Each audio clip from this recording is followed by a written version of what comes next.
think yesterday something fundamental changed about the Brexit dynamic. Theresa May pulled the vote from Parliament because she can't win on her current deal, and I think that means we're either never going to see a vote in Parliament because she'll be got rid of, or the moment it comes to Parliament it will be defeated. And at that moment I think the whole mandate of the 2016 referendum evaporates, and I want to explain why.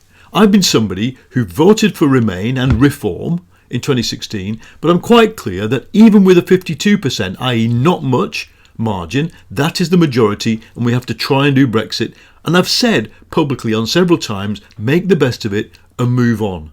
Why hasn't that happened? Because it turns out that no form of Brexit that is doable is acceptable to the people who want Brexit. When Theresa May finally published the Chequers deal, I always said the moment she does that, boom, the cabinet blows up, and lo and behold, that is exactly what happened. At that point, I said, at this point, Labour should start arguing for a people's vote. It took us till the conference in September to convince our colleagues, and these are not Brexiteers, they are by and large centrist MPs from the north of England who are genuinely worried and genuinely should be worried about what their constituents are going to think about this.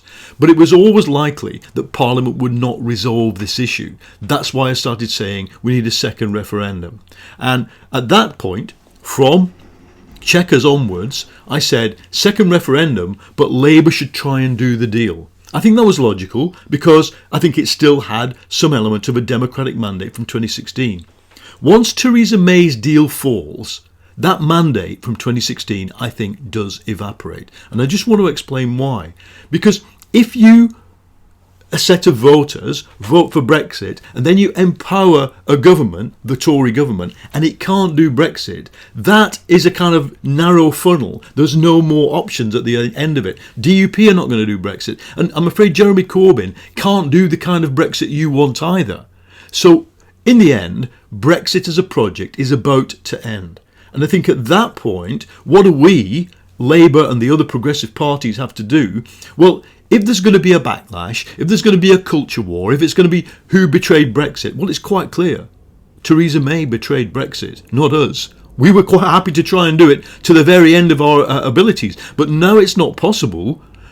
We have to go back to what our values are. Because in this, they call it the culture war, it's a conflict about values. It's a conflict about what kind of Britain do you want to live in. Do you want to live in the rainy fascist island full of xenophobia and racism and kids pushing Syrian refugees to the floor in a school playground?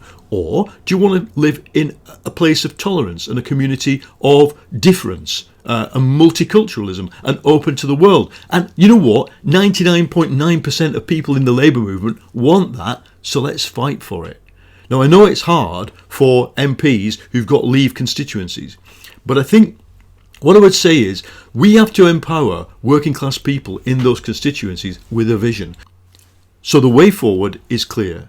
Defeat Theresa May in Parliament, knock down the deal, that's a job of work. When that's done, bring down the Tory government and try and trigger an election, either through a vote of confidence or a censure motion.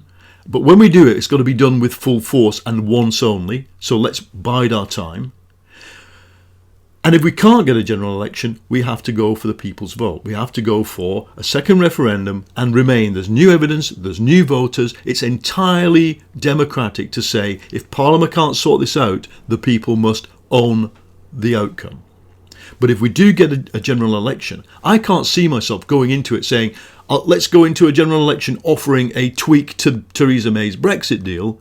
It has to be fought on our values, and Labour's values are internationalist. And what I mean by that is they're not globalist in the sense that some of these people behind People's Vote and the Liberal Democrats, we don't support the European Union's globalist project of taking power away from nations and states and installing corporations in power in Brussels.